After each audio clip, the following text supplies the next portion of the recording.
I wish I could remember the movie that this came from, and I can't, where the voice that you hear says, "Wake up time, wake up time." God. And I can't remember where that came from.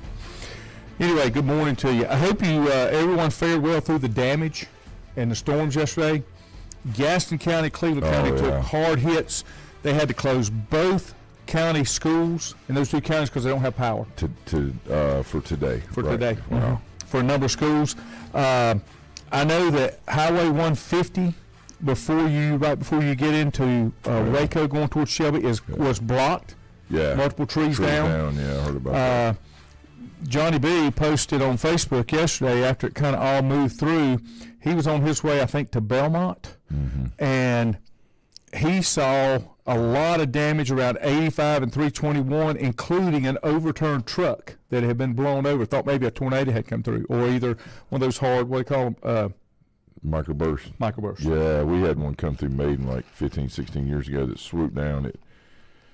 I think the Weather Channel ended up tracking it, but it lasted for like 1.4 miles or something. But it came down and it swooped. It starts up and it came down and was like 60 feet off the ground. It came right by our house here on Main Street, and it blew down two old pine trees we had onto where the parsonage next door to us is. And then it just continued to go in a straight line. So any of the trees that were up, what was crazy was the tree that it blew down was the healthy tree. The pine tree was dead. Didn't have nothing on it. Figure those kind of things out. Right. But what was interesting yesterday, Lenny, is like looking at those cells, like you were talking about, that were coming up through, I guess, South Carolina or through North Carolina, heading that way. Anytime there's orange or red, man, you gotta, you know something's getting ready to. When I looked at it, and my boss Mark called me late afternoon, wondering how we had fared, because he was talking about how dark it got up there. He's in Montreat, Black Mountain. Yeah. And I said, well, I noticed when it was coming, all the street lights come on around here like at 4 o'clock in the afternoon because it was so dark. And if you looked at the way that thing tracked, there was a really heavy red center to it that kind of came through Shelby, Cherryville, and then on into Gastonia. We were kind of on the upper end of that, so it wasn't so bad. But I didn't feel like we had a whole lot of wind yesterday, thunder, lightning, rain, and then it did the same thing last night. There was some pretty good little, showers came through. Wake you up. Yeah, wake you up showers. Yeah. Now I will say this: if you haven't, if you're looking for something to do one day, let me tell you what you need to do. Take a ride and get on I-40 to the river, okay? Right above the Bunker Hill exit. Yeah. When you go down the hill to the bridge at the river, there's a huge steel bulletin billboard that used to be there. That thing is twisted from the tornado that came through Catawba and Claremont a little while ago. If you've not noticed, you can't help but notice it's just like somebody took their hand and just twisted it around. Okay, that's crazy. And it's huge. I'm talking about the post that holds that thing up looks like it's 6 feet across on the bottom. Yeah. But all that steel webbing where the actual billboard was placed is just twisted and mangled. That's crazy. I've never seen anything like that. That kind of beat anything I had ever seen. Crazy. So, for what it's worth, that would be a pretty good little trip to see. Because I go to Winston to see my Cubby boy, that's why I knew that was going on. So, Cubby. Let's see what else is going on. If I'm not mistaken, Bandy's baseball lost. Let me give the rundown. I know Bandy's Maiden softball won. Bandy's baseball won. Maiden baseball won. Did they? Yeah. Okay. Maiden's boys won. I think they play Friday against. I was thinking like Moorhead. There's lots of stuff going on. We're transitioning from getting into high school baseball playoffs, and then as soon as that's over, we go head first into American Legion. Well, and David Kiefer was telling me the other thing is you don't. Girls soccer hadn't even made their playoff. Right. And schools get out in just a couple weeks. Yeah. Let me go back here. It is crazy. It's on top of us right now. Yeah. 2A baseball. Let me give you the West rundown while I got those. Burns, who's the #1 team in the state, they were talking about it Saturday, and my buddy Lenny Anthony sent me They have won 31 straight, and the last time they lost a game was either one game in the championship series last year or the first game of the season this year. But they're still number one. They made it. East Burke played them really well. I can't remember what the score was, but they 6-1. Yeah, and the first couple innings, East Burke was up. Yeah, East Burke had they were a little better, I think, than people thought they were going to be. Had a couple good arms, and of course, being an alumni, that just tickles me pink. So Lincoln Charter beat Brevard 3-0, and Bandy's beat East Gaston 6-4. Lincoln Charter plays Bandy's. That's who Bandy's has got coming Lincoln up. Charter's pretty good. No, I mean Bandy's is too. I'm not taking anything away. So North Stanley beat Chase 2-1. Yeah. Get down to the other bracket. I was incorrect. Yeah, Maiden won 6-0. Right. And they'll face the number 3 seed Moorhead. Moorhead, yes. And that'll be on Friday. Now Moorhead is a lot like Burns. Mm-hmm.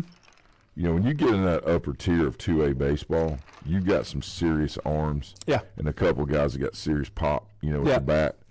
And that, hopefully, and Maiden's got, some good players. I mean, coach staff's good. They'll have them ready to play, but it's going to be a challenge. But those kids train hard. They'll be ready for it. West Lincoln fell to Randleman. Randleman was a 6. West Lincoln's a 27, and they only lost 3-2. John Markley did a good job of West again this year.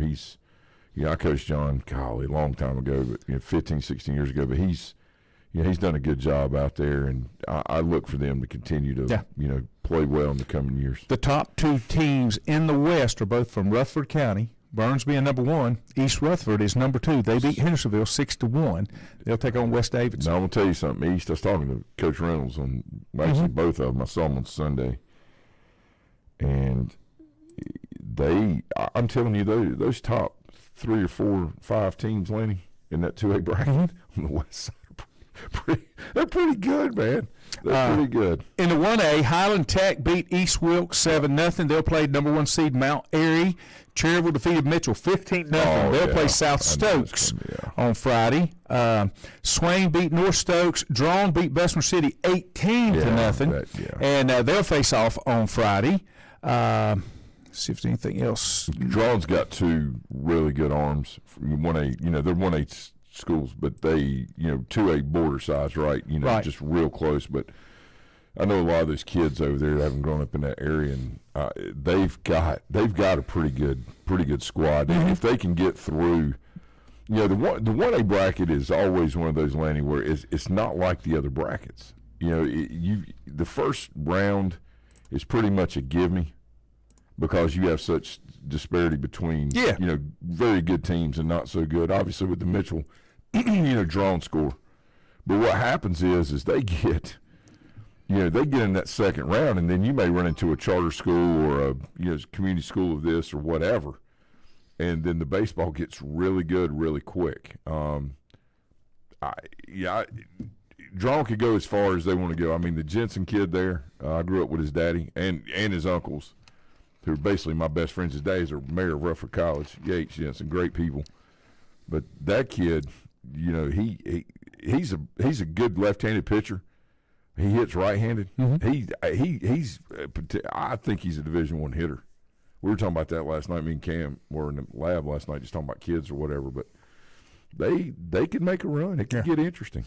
Thank you for the heads up, honey. Hope that's better. She said her mics were a little hot. I turned them down. I promise one of these days I'm going to get to where I can finish up the little studio work I've got to do here, but I appreciate it anyway. Stephen Lowe, good morning. Glad to have you. Let's roll to the 3A. East Rowan, number 1 seed in the 3A.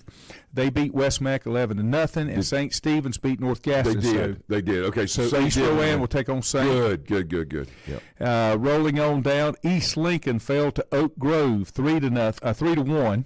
And AC Reynolds beat High Brighton. So those AC Reynolds will face off against Oak Grove. Now, the one thing that I thought was interesting, and I believe Keever told me this, baseball and softball have the same head coach at East. What's Mateo I thought that's what I heard him say Saturday. I could be wrong. Don't quote me on that. I thought. Interesting. Yeah. Lake Norman Charter beat Atkins 7-1, and Crest beat South Point. That's a 29-4, and that's a conference opponent. But Crespin, South Point, 12-7. Yeah, the Bullets though in that league, you got two number ones going against each other, Lenny. With those two schools, I got to tell you, man, it could go either way. That's a good baseball conference. Other side of the bracket, Kings Mountain beat West Rowan 1-0, and I don't have a score from North Davidson, Northwest Cabarrus. Ford, behind the Jenkins kid, 10-0 over Irwin. They'll play Inca. Inca really upset Ledford 42. That's a 22 over an 11. So Inca and Irwin are in the same league. See, I coached at Irwin. Yeah. That's where I was head coach up there baseball for a couple years or whatever, and we lived in Asheville. And, that baseball conference, had Inca, Irwin, Franklin, Tuscola, at that time Robertson, T.C. Robertson. So, East Henderson, West Henderson, who's won state championships. That's pretty good baseball. But the Jenkins kid is, you got guys that play baseball here in high school, and then Sean Jenkins is up there, above the ceiling on the top of the roof. That's what we had Coach Vogel on Monday night. Junior and I did. I didn't get to see it. We were out of town, but and he does I love him to Shem Vogel. He's just a great guy all the way around, and his kids are, there's several of them we see. I see over there working out in the lab, 2 or 3 times a week, and man, they come in there and they train and they play hard. The Trammell kid, Braxton, he's going to East Carolina. Jenkins is too next year. Braxton's going this summer. Jenkins is just a junior. Yeah. I got to tell you, I don't think Sean will ever make it to East Carolina. Yeah. He said he can touch 95. And the other part, and I asked him a question when I shared the Maddox thing on Facebook.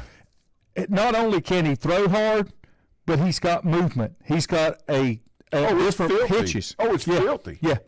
And Sean's been training since like 11 or 12. And, he has worked really hard in the last 2 years.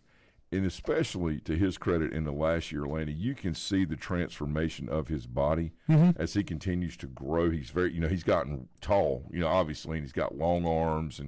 But as a kid, he just kept working and working and working. He dedicated himself to the weight room. He's been doing it several years, but the last 2 years, you can see it with him and Braxton just coming to fruition.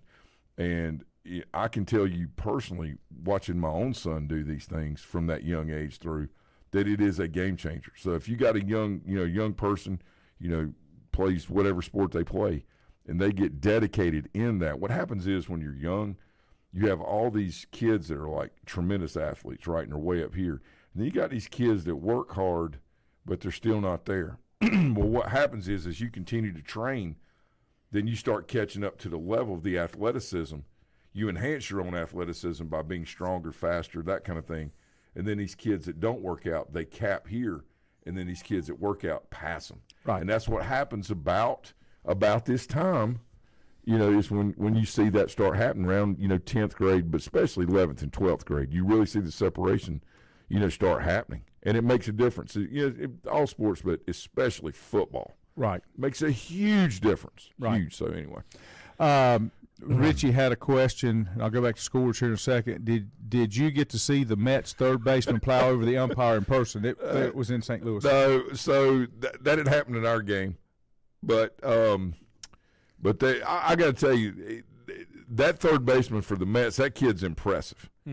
He's got a baby face. He's still young, but his body is every bit of a man.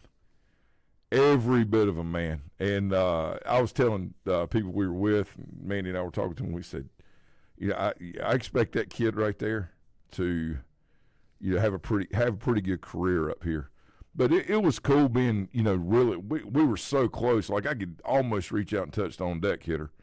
And just getting to see those guys.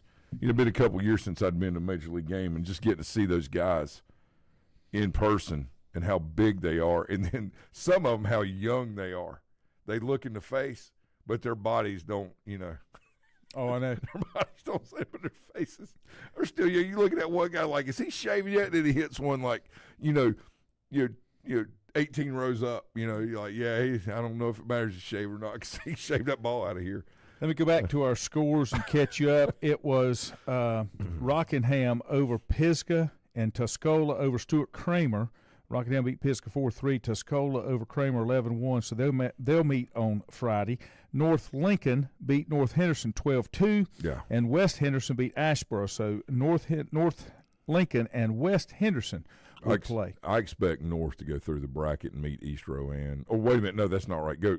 Is that 2A ball or 3A? This is 3A. Yeah, I expect North to go all the way through, and I got to tell you, it'd be a shock to me in the 2A bracket if 1 and 2 don't meet. And that being now West Rowan got beat by Kings Mountain. No, I meant in the 2A bracket, not the 3. Gotcha. Not the 3A. The 2A with East Rowan, I think, and then East and East Rutherford. Is that? I'm sorry, Burns. It's not. Burns, but it doesn't really matter. Burns is a 1, and the East is a 2. East is a 2. I think they'll end up meeting each other. Yeah. It's that kind. It's going to be set up for that kind of. Unless Burns gets upset, I don't see East getting upset. Right. Let me move on to softball and give you a couple there. We'll go 1A first. Cherryville got eliminated in 1A in baseball. Yeah, they got beat. We were talking about that on Sunday. It's just sometimes you get that weird draw, and then sometimes you just have a bad game. Yeah. And now Cherryville softball, they're a number 5 seed. They beat Bessemer 15-0.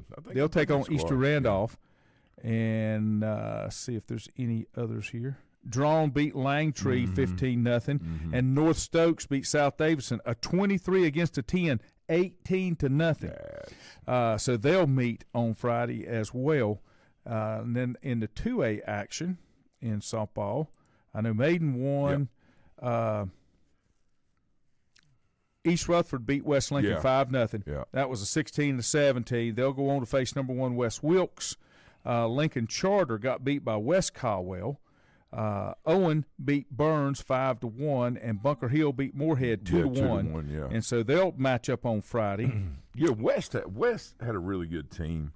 I was at the championship game with them and Maiden, and I was getting on the umpire pretty good, and eventually asked me to leave. But you're not getting a Christmas card. Yeah, he's getting a stocking from me, but it's going to have something. I know. In it. But anyway, the point of it is it was so inconsistent behind the plate. Both these teams have very good pitchers. All right, my niece Reagan pitches at Maiden. She's phenomenal. She's a sophomore. And the girl, I'm not sure what age the girl was at West Lincoln pitching. Alan Chapman, great coach. He did baseball for years. He's been coaching softball. He's one of the best around. And from just a baseball softball point of view, Laney, I was getting so irritated. There's strikes this far off the plate, or balls this far off the plate, strike. I'm like, dude, she needs a boat paddle to hit that. What are you doing? And I was just as upset for the West Lincoln kids as there's 2 great hitting teams there. Macy Michael, Ray, all these girls can hit at Maiden. All the girls at West can hit. 2 good pitchers, but you still get some hits. Yeah. Okay, this is the problem. Maiden had 1 in the game. West Lincoln had 2, and both of them fell over first baseman's head. That was it. In a championship game, that's how bad the strike zone was. Yeah. You weren't by yourself. No, but what I'm saying is it was so unfair. And, I'm pulling for our kids at Maiden, but I'm pulling for kids in general. And I know a lot of these kids from West Lincoln. I know Alan Chapman. And I'd had enough of that crap. Yeah, I mean, people say, you shouldn't do. Let me tell you something. There's a difference between emotion and passion. I never lost my cool, all right? I never said a cuss word, which, is sometimes that's tough, yes, when you're out there on the ball field, okay? And I didn't.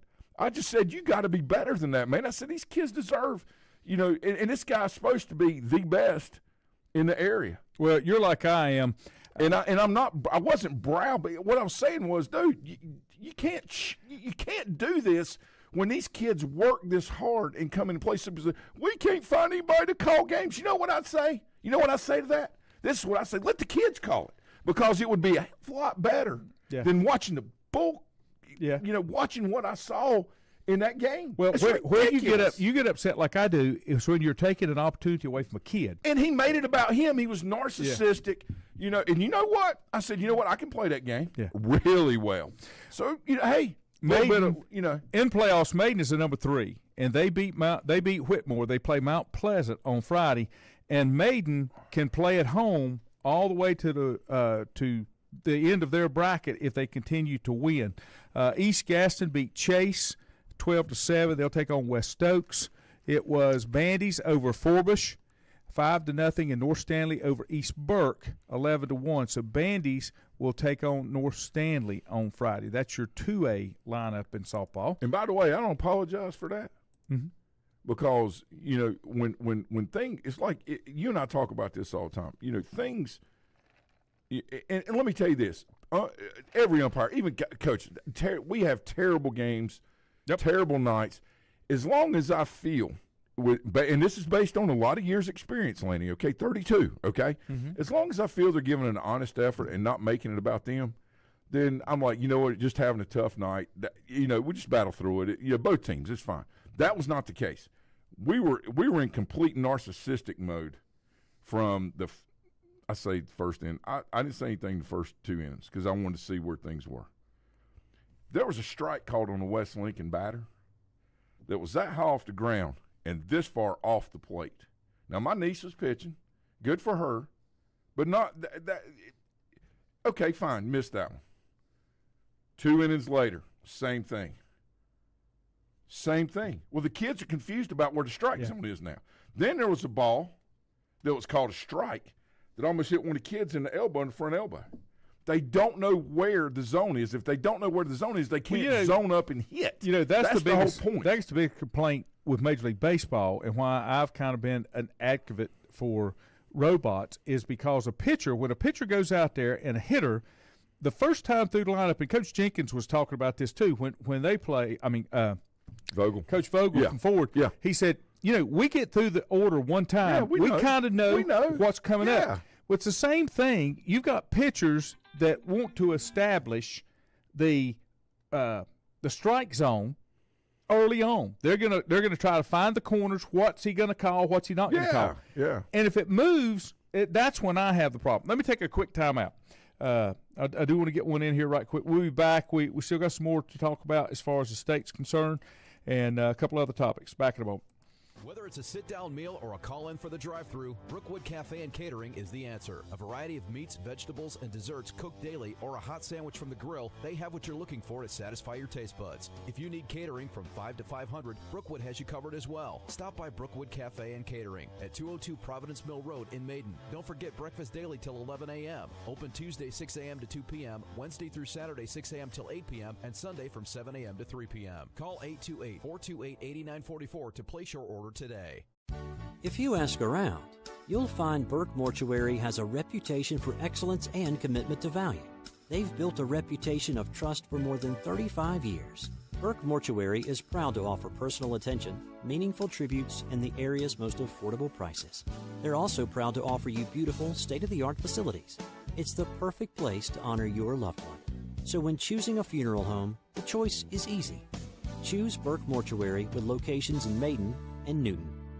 Covenant Church began as a vision of just over 100 people in 1984. Since then, Covenant Church has grown and currently located at 2168 Gastonia Highway in Lincoln. The Sunday schedule includes early morning worship at 8:30, Sunday school at 9:45, and morning worship at 10:45. Their ministries extend beyond Sunday. Visit their website at www.covenantchurch.church to see all they have to offer, and better yet, stop by and see for yourself. Covenant Church may be just what you're looking for a new church home.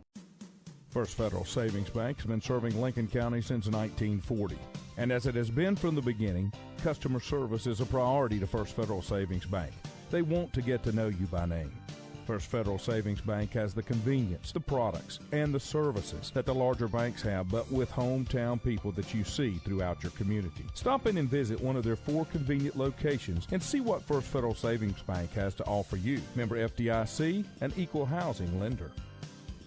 Untangling your headphones, finding the right remote, saying goodbye to your favorite shirt that hasn't fit in 10 years. Why are simple things sometimes so complicated? Thankfully, with Auto Owners, insurance doesn't have to be one of them. Auto Owners works with independent agents who live in your community and answer when you call, so you can worry about more important things, like finding a new favorite shirt. That's simple human sense. Call Mooney Insurance in Maiden or East Lincoln Insurance in Denver, or visit mooneyinsurance.com. At Stifel Nicholas, we're committed to offering investors personalized investment guidance. We're a full-service organization with departments staffed with professionals that specialize in a wide range of investment opportunities, from the most conservative to the most aggressive. We strive to give each account, regardless of size, careful, individual attention. Call 4Rembert today at 828-624-7300. Stifel Nicholas, member SIPC and the New York Stock Exchange.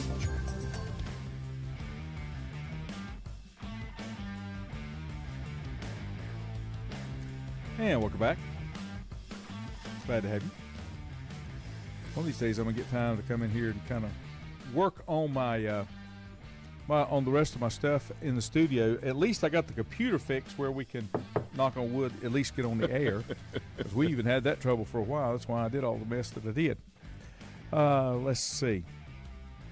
We went through the 3A softball. Let me jump back. I want to say I've got one more team to mention in the 4A that's relatively close. Of course, this team is always one of the top teams in the state, South Caldwell. Their softball program is unbelievable. Yeah, they do a good job. They beat Cox Mill 9-3. Mm-hmm. They'll take on Culberson. South Caldwell is the number 1 seed. McDowell beat Northern Guilford.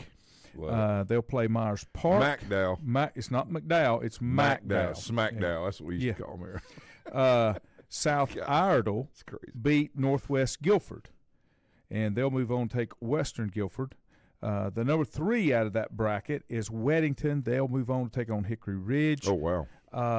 And then the other school is this is a conference matchup coming up. Lake Norman beats Southwest Guilford 11-1. Right. And Mooresville beat North Mac, who's the number 2 seed, 15-0. They'll take on each other on Friday as well. Is Alexander Central on there anywhere? Yes, they beat Aldrich Kell. Okay. They'll play Providence. They're a 10 seed. I can't see it. They're a 10 seed, yeah. Okay. I don't have a score on Huff and Catholic. The winner of that one, we won't take on Marvin Ridge. But that's just a couple of schools that are kind of around close. I like to make sure we get those in. And I think when I looked, I don't think Lake Norman or Mooresville made it. T.C. Roberson's the number 1 team in the 4A. Yeah, baseball. They're very good. And ridiculously good. South Iredell got beat 8-1 by Ragsdale. Hey, I told you I was coaching up there, Irwin. Yeah. Guess who was in that league? Cameron Maben. Was he's a center fielder for Robertson, and we were beating him. We were beating him 1-0, and we're playing at Robertson. And I'm throwing this kid that throws like 71 miles an hour and has got a changeup that's like 60. So they're, swinging through, popping up. We're getting through it. Everything's good. So they tied up in the bottom of the 6th. We're playing at their place. No problem, right? We're coming there at top of the 7th. So I get a guy on. Dude, I'm like Captain Small Ball, right? So we lay it down, get him over, throws a pitch in dirt. We get to 3rd. There's one out. Guy tanks one to center field. Maben goes back. There's one out. We got a guy on 3rd, all right? Goes back at Robertson. At the fence, stops, braces his arm, catches the ball, comes in and throws our guy out at the plate from the fit. I mean, that's why he was a first round pick, right? So the game stays tied. Well, guess who comes up? The hit, Maben. You know what I do? Put him on. Yeah. He ain't beating us. Yeah. Strike out, ground out. We missed a double play. Now Maben's on 2nd. He stole 3rd. And stole home on a ball that kicked away from our catcher like 10 feet away. And some people just got it. Oh, man. Listen, he was a state championship MVP as a freshman a couple years earlier. When we went state championship at Maiden, when I was coaching down here, he was a freshman at Robertson. And they lost the state championship, but he won the MVP of the series, of the tournament, right, as a freshman. Just an amazing player. Yeah, he's something else. Reagan beat Lake Norman 8-7, and Asheville beat Audrey Kell. That's who Reagan will play. Moving on, and the lower part of the bracket, Charlotte Catholic beat East Forsyth. They'll take on Myers Park. Davie County, they defeated Watauga 3-2. They'll take on Cox Mill. Alexander Central beat South Caldwell. That's a 26-7, and that's a conference game. I would think. Yeah. They beat them 11-2. Wow. And Alexander Central will take on number 10 South Meck that beat Hickory Ridge 13-3. So that's kind of what your 4A board looks like. Yeah, Robertson will get through that bracket. I would say. So that just kind of an update from where we're at. Let's see. Let me back on up here. Morning, Aaron Terry. Michael White said, I can't believe 4 would ever get on an umpire. That's the way it is. Oh, man, it's good. It's good. Travis Sutton said, pitcher for West Lincoln's a freshman. Gabby Wright. West Lincoln started 4 freshmen, 3 sophomores this year and had a great year. Yeah, they're phenomenal team. I tell you, being at that game, watching those kids play, and their kids were struggling like ours, but it wasn't because they weren't prepared. I'm telling you, I was sitting right behind home plate, and I'm like, they called West Lincoln out on the strike that was that high off the ground and 8 inches inside on the strike. Kid didn't swing at it because it wasn't a strike, and that's when I told my wife, I said, I'm probably going to get run because I'm not sitting out here as a guy that's been. The group chat went quiet, okay, there for a little bit, and then the next post we had for you were sitting inside Vintage 28. Oh yeah. I had a meeting over there. I'm sure you did. Yeah. Richie said it depends on your work ethic. Again, you're not going to be an all-star and pro with a backyard work ethic. If you're going to make it to the next level, you have to take your work and training to the next level. Dealt with that with my boys during the soccer season. They both expressed that they wanted to play baseball, so they started practicing baseball and playing baseball in the yard. I told them it was fine to want to play baseball, but you're in soccer season, and that is what you practice right now because there are things you need to improve on that your coaches pointed out. You're right. They didn't want to practice, and the oldest wondered why he wasn't getting better at what the coach talked about. Well, that'll do it right there. Richie will know, did you have 2 diet dues and climb the fence? Or just no, I get that's good. It happens. It happens. Yeah. I've been there. I've had a number of tees when I coached basketball. I've had a flag or 2 in football. It's just one of those things. Well, I didn't think, I didn't use any profanity, and it was directed. I was being a little loud, but it was on purpose. Yeah, and it was intentional, but it wasn't to. I wasn't sitting there being that guy. I was trying. It's so hard, especially when you know a lot of these kids. All right, and I've known Alan Chapman a long time. I coached with Chapman. Yeah, he played Legion ball. My roommate in college. He and I have a connection that goes back, further than just coaching against each other. Right? We have common friends when we were kids. And I'm sitting out there and I'm looking at his face over there, and he knows he's in a battle. And our coach, Heath, he knows he's in a battle. And I'm looking at our kids. The thing that took me over the top, though? My niece was pitching, and it was like the 4th inning or 5th inning, and she asked for another ball in between innings. And the umpire got the ball that she wanted and went and looked at it and brushed off and gave it back to her. She's like, I need another ball. He's like, no. That's when I lost my okay? That was it. And let me tell you something. I would have – And I think, I say people, most of them do because they've been around and I know the kids and, all this stuff. But if he'd have done that to West Lincoln's kid, I'd have been just as upset because, the thing about it is when you get to my age and, and yours and been around a long time, you want to see it for the benefit of, yes, you want your team to win. But in general, I'm pulling for – you want every kid to have a good experience and opportunity. And that way they can feel, that when they leave, they know that the experience was holistic. Right. And the way we got things going right now and the softness out there, my thing is with my 2 boys, I'm trying to raise 2 savages, all right? And what I mean by that is not go out and be crazy and do all these crazy – I'm talking about, you know what? When you see something that's not right, speak up. Okay, because there's a lot more of, people that want to do the right thing for right reasons than what we see, running around on a daily basis, screaming, hollering, all that, it's just ridiculous. Yep. You got to speak up. Nope, you're right. And it's just one of those things that I really, that was it. It's stuff like that. It's narcissistic behavior in officiating that gives it a bad rap when most of the people that officiate do such a quality and even if they're not having a good night, they're still giving you the very best effort. It's just one of those things, and that's okay. Yeah, because you know the difference. That's right. And when I didn't see the difference, that's it. People say, well, nobody said anything to me. I'm waiting for it. Okay, but like you should do this and represent this and listen. I'm not getting that nobility crap, okay? Because that the elitism attitude is the same thing that I'm out there fighting against every day and fighting against when I see somebody that's narcissistic like that behind the plate. It's ridiculous. I had a ref It's ridiculous. tee me up in the first half of a basketball game, and I was not even talking to him. I did not say anything out of the way. I just questioned the call. I saw him in the back hall, both of them in the back hall, and I've told this story before. The official that missed the call was Al Graves. Mm-hmm. And when we were in the back hall at halftime, he said, Lanny, I missed that. Yeah, I said, I know you did. Yeah. I said, I just wanted to make sure that you understood that I knew that you missed that call. No problem. Wasn't looking for anything back. Then I passed the next ref as he's coming out of the hospitality room. He says, Coach, you don't want your kids seeing that kind of behavior. So, and I looked at him, you know what I said?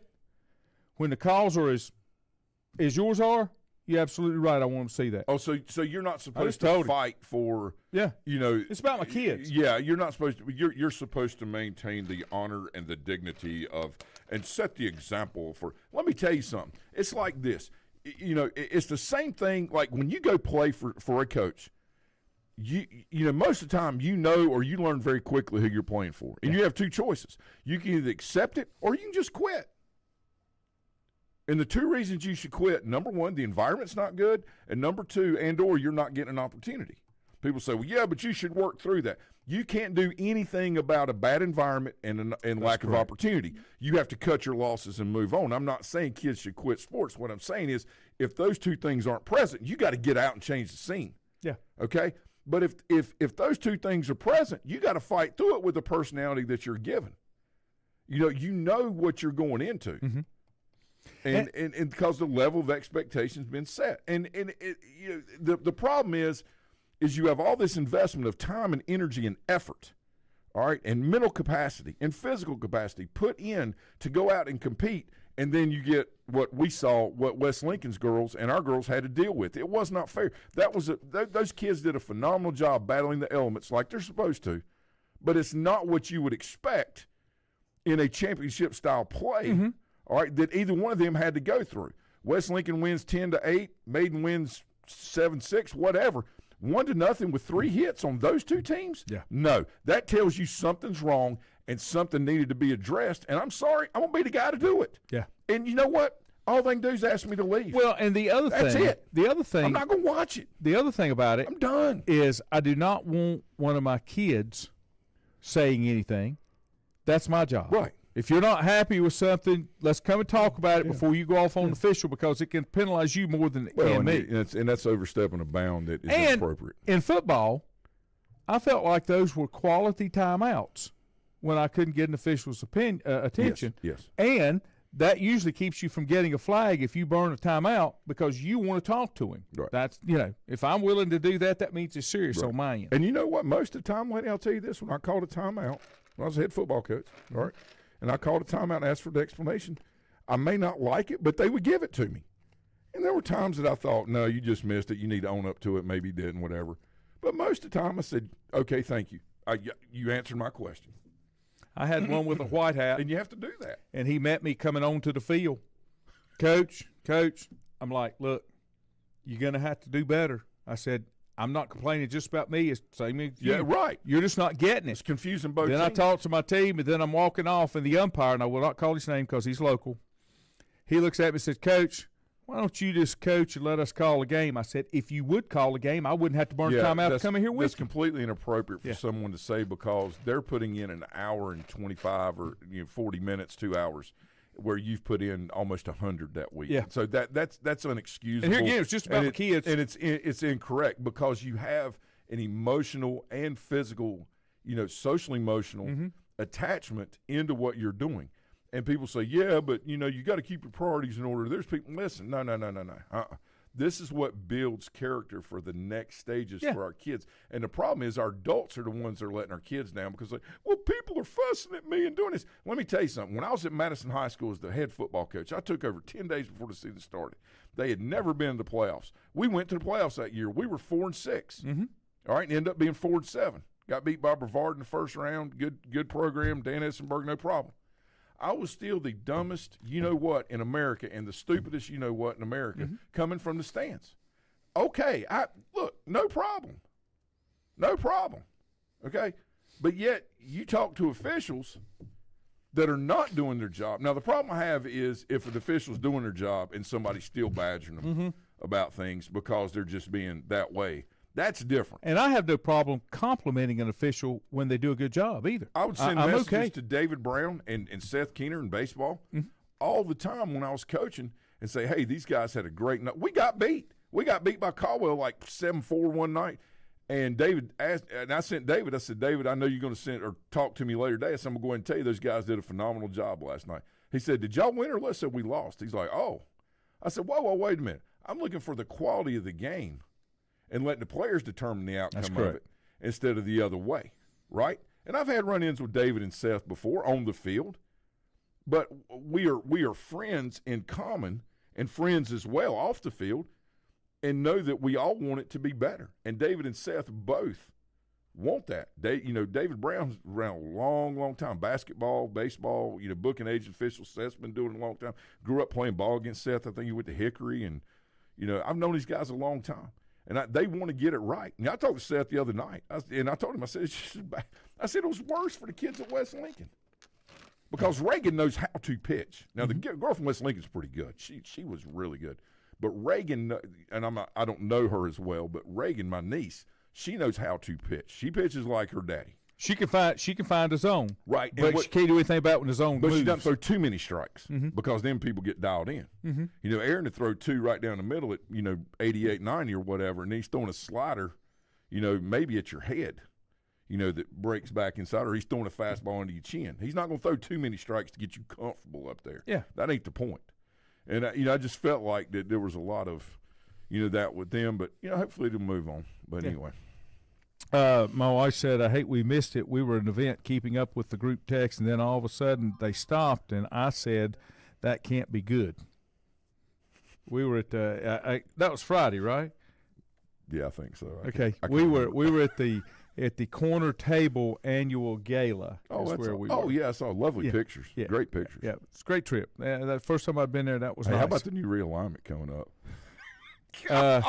I think it's still lost and confused. I've seen Alan Hayes did. Oh, he did a great job breaking it down. But I didn't understand some of those. Well, this is the thing. They're so close, between all of them except for the, basically – the top 32, right? So they're going to be the 8A, which and that's a good idea. They need, they needed to. Well, they're basically when you get between the middle 6 divisions, they're going to be really close in size. Right, they are, and because you got the smallest in the 1A and you got the biggest in the 8A. Well, and then what you're doing is you're putting things back on the level playing field as far as number of kids, because they were factoring in some socioeconomic things, and some other things that were causing teams to either go up a classification or come down, right, in the past, past few years. For example, East Surrey, East Surrey was a 1A size school, but because they had won so many conference championships and a state championship in this and got Wachovia Cup points and all this stuff or whatever they call it now, then they bumped them up a class. Well, if you're public school, I don't know if that's really the right thing to do. Now, if you're charter school and you got kids coming in from everywhere, then that's different, right? But I don't know. So hopefully they can get it right. But it's going to be interesting to see like Crest and Maiden. Yeah, and I was going to. This is what Alan. This was Alan's best guess. It's incredible. He called it the Northwestern 5A would be High Brighton with their current enrollment at 970, and Bunker Hill would be at 880. That's 90. Just 90 kids between all of those. That'd be High Brighton, Statesville, Newton, Bandy's, West Caldwell, East Burke, Ashe County, and Bunker Hill. I can remember when Ashe County was just a 1A school. Well, they had 3 high schools up there. Beaver Creek, Northwest Ashe, and Ashe Central, right? And then it's made one. Mark Payne, I don't know if you remember Coach Payne, who was up there forever, right? And he coached at Watauga for a little while and came back. But I think he was at Beaver Creek, which had really good basketball, and he's a basketball guy. He's a great AD too. He actually hired me to be the baseball coach at Ashe County, and then I backed out like a day later and went on to Asheville or whatever. But he has seen the transformation of not only that county but this whole region, like from the mountains all the way down to us. Oh, yeah. You know, from the way things go. Yeah, it's been interesting. That's a pretty good haul from Bunker Hill to and Bandy's and Newton Conover up. I mean, come on, Ashe man. County. They need to just that's a little excessive. All right, then the Catawba Valley, what he calls the Catawba Valley 4A, 5A would be Crest with 1,095 students, and West Lincoln at 733 students. But by enrollment would be Crest, Ford, Burns, Maiden, Shelby, Lincoln Charter, Lincoln, and West Lincoln. That's a murderer's row right there. God, in all sports, Yeah. male, female, men, male, Now I will boys. say this, West Lincoln and Maiden have been in conferences, and Lincoln with Shelby Oh yeah, we were and never Ford, Shelby. Yeah, but Crest and Burns have never been to that level. That's never happened. However, in middle school, what used to be junior highs, Yeah, they all we were in the played, right. Cleveland and Yeah, Lincoln. right. That was right. crazy. We were playing Shelby and Crest and Burns and Kings Mountain. Holy crap! God, That wasn't even close. That wasn't even close. I was coaching the middle school football team here, like let's see, probably 6 years ago, whatever. When Quinn was in 8th grade, so I did it for a year, and so I went and watched. Northview. They were scrimmaging Shelby. Shelby drove up 3 buses. They had a 6th grade bus, a 7th grade bus, and an 8th grade bus. They got out there and started warming up. All 3 teams, Shelby's teams, were warming up in their area. Then they had this kid out there kicking field goals. All right? Well, the dude's about that tall. He started kicking them from the 10-yard line like you normally do an extra point. Then he backed up to the 25, and he started kicking them like you do an extra point. Then he backed up to the 40 and hit like 8 out of 10, and then went over and picked this thing up and just trotted off the field. Well, I've told this. My God, I've told this story before. That's unbelievable. When I was doing JVs, and I think Chapman was helping me when I did these. And it's when Shelby was in the conference. Oh. And we went to Shelby, and this is the honest JV truth. football. What year was that? JV, it would have been early 90s. Early 90s. Okay. We went to Shelby, and this is the honest truth. I tell you who my quarterback was then, and he went on to be a good quarterback with the varsity, was Justin Pearson. Oh, yeah. He he's could run a the great way, too. player. Oh, he's a great So player. they Yeah. kick off to us. We run 3 plays and punt, and they take it in for a score, 7-0. So they kick off again. We run 3 plays and punt, and they block this one and take it in for a score. So they kick off again. We run 3 plays and punt, and they put that one in. It's 21-0. And they run offense. Shelby has never been on the field in offense. I call timeout. Bring all the kids from the sideline, the ones on the field. I said, guess what? We can't get on the bus. So we're going to have to stop Yeah, these. we got to play. We can't go home till it's we're not over. punting anymore tonight. I don't care where the ball is. You're going to have to figure this out. Yeah. I can't Gotta do play anything football. else. Yeah. But and That's I want to say, a hard discussion to have with kids, too, and I boy, want to when say, they know and you know. Chris was still a JV coach then, Chris Norman. Okay. And okay. I can't think who was the longtime coach there, the head coach. I can't think of his name. Jim Taylor. Coach Jim Taylor. Yeah. Oh, and man. so Did you ever see him in a clinic? He'd sit on the front row. He'd always take notes when the coach. It was a. He'd do like this, and then he'd put it down, and look around. Yeah. And then he'd do another. Coach Brown pointed that out one time. I thought I would never notice Coach Brown. I said, "Watch Coach Taylor up there." He said, "That's why he's one of the best." But he said, Yeah. "Watch this," and he's up there taking notes. And he wants nobody to see what he's writing down. And it did, and we he's a wound up. great We man. lost. I think Wonderful we man. scored one time, and they put about 50 on us. But after those 3 touchdowns, he started subbing. Yeah. Oh yeah. Yeah. But Those it guys was. Shelby's coach. These was kids were always just really good so. about that. They'd never seen that kind of speed. They'd never seen that kind of size. Who has? And it was just. I mean, and they ran. We ran wing T, and they ran their version of the wing T, just Yeah, I like remember. South Yeah, I Point remember. and those Yeah. guys. Yeah. But it was so smooth, and I did. That's like, guys, we can't get on the bus. I've always thought that their fullbacks, they ran a lot of belly plays. Right. Where the guard pulls. If you don't know what a belly play is, a blast play, you pull the play side guard and kick out, the end, and the quarterback reverses out and hands off to the fullback, and it creates a seam, and everybody down blocks in the kick and everything. And I always felt like that. And I'm sure as a wing T guy, you know this, but I always felt like the fullback was the whole engine of the wing T offense. Yeah. And once you establish the fullback, everything else is just, it just does it, right? I think that's why West Lincoln, when, Mason Avery, well, they've had a great year this year, but when Mason Avery was there and Mason was the fullback, they really were able to establish that, and it made it such a difference, for what they did and how hard it was to prepare for them. I say stop them just to compete against them, right? The thing with Shelby is they would establish that fullback, and then they had a couple of scat backs that were, I guess, a wing. They were wings. And then you had your tailback that was really good. But that wing for that inside Shelby generally reverse ran a double wing set, so they could go either way with anything that they wanted to do.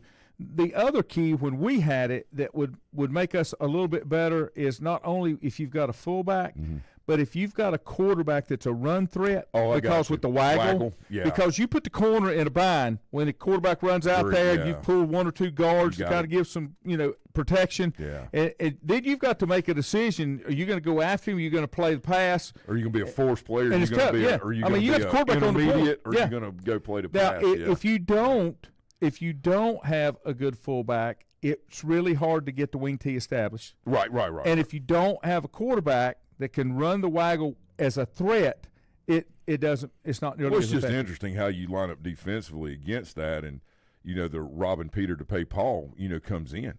If you go to a 6-man front, against that wing tee, then yes, it makes it very difficult for that fullback. But also, if they get outside at all in any kind of toss sweep or power sweep or even the buck, an unloaded buck sweep, a loaded up buck sweep, you've got problems. That's why they were so hard. David Avery does such a good job mixing things up, and the wing tee, what it so does, difficult to coach against. When you don't have an extremely high level of talent all the way off, the wing tee with the ball movement and deception allows you to be successful. 100%. I mean, that's why you run it. Richie, good morning, Wayne. Richie, you're close. Richie said at one point West was in the conference with Shelby, East Rutherford, Newton, Lincoln, Chase, and Bandy's. Yeah. I'll tell you another secret. At one time in that conference, with some of those schools, Shelby was in it, but we also had Maiden and we also had Catholic when they were 2A. Right. At the old campus. Ago. But when I was coaching. Right. But, I mean, we had some. Mike said, good morning, Mike. He said, I was a ref at a Shelby High School football game years ago. The exact same thing happened. Shelby kicked off, visitors fumbled, Shelby recovered, one-play TD. Happened again on the second kickoff, and then the third, visitors ran one-play fumbled, and Shelby recovered. It was 21-0 and 3 minutes off the clock. I'm sure Mike's seen a lot. That's a long night right there. That's a long night. And the thing about that is now with the rules you got, you can run that clock, and you need to. And I'll tell you, there's a couple of games when I was at Madison, where we were playing Owen and a couple of those really, really good in our conference, those 2A schools. And I just told the coach at halftime, I said, look, I want to get out of here without it being, 80-0. I know you're not running the score up, you're playing all your kids. We need to run the clock. I'm fine with that. I'm going to get some younger kids into, try to salvage some kind of experience out of this to make us better, but also not make you worse.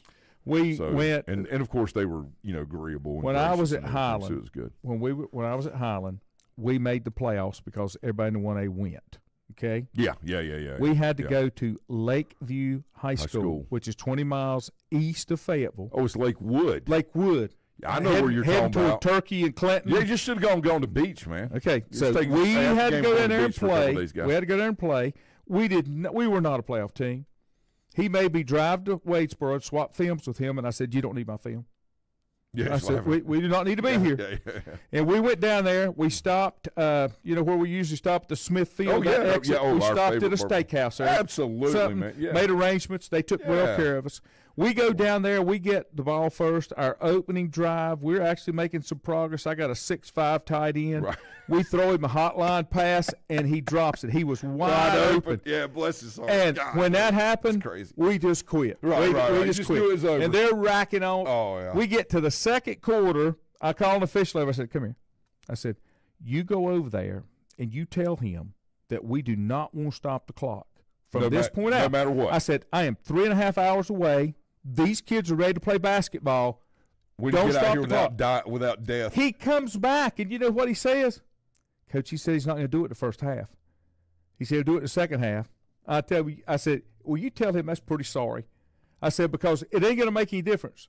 It ain't going to make any difference. We didn't have enough kids to play. This was our first year in varsity. Right. And we didn't need to be doing that. No. I mean, you know. The state punished you. That hey, you got to. They felt like they were doing you a favor by letting you qualify. When in the end, all they wanted was the money. Of course, they ended up getting in trouble for that and having some things taken away and in the long run, sure did. You know, because you got to do the right thing for right reasons. It's not about hoarding up an endowment and then not it's taken. Anyway, I'm glad a lot of that's being rectified. Right.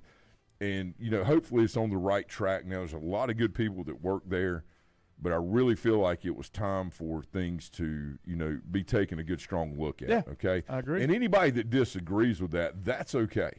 All right, that's your opinion. All right, but having been on both sides of the spectrum and seeing it from the outside in and the inside out, there were some things that needed to change, and I'm glad they did. And hopefully it's for the betterment of everybody. I Things agree. will continue to evolve. I agree. But funny thing, you talking about going down to Lakewood, Avery County for a couple of years road. One year they had to go down and play South Columbus, which is the old Tabor City. Oh, my God, that's even further. No. And then the next year they had to go down and play like Whiteville or something like that, going down and playing. And I just remember talking to our coach up there, and we were talking about it. And he said, yeah, last year we had to go to like Whiteville or something like that and play. I thought, God. No, that's crazy. I was like, what? And they went in there and almost beat them. That wasn't happening.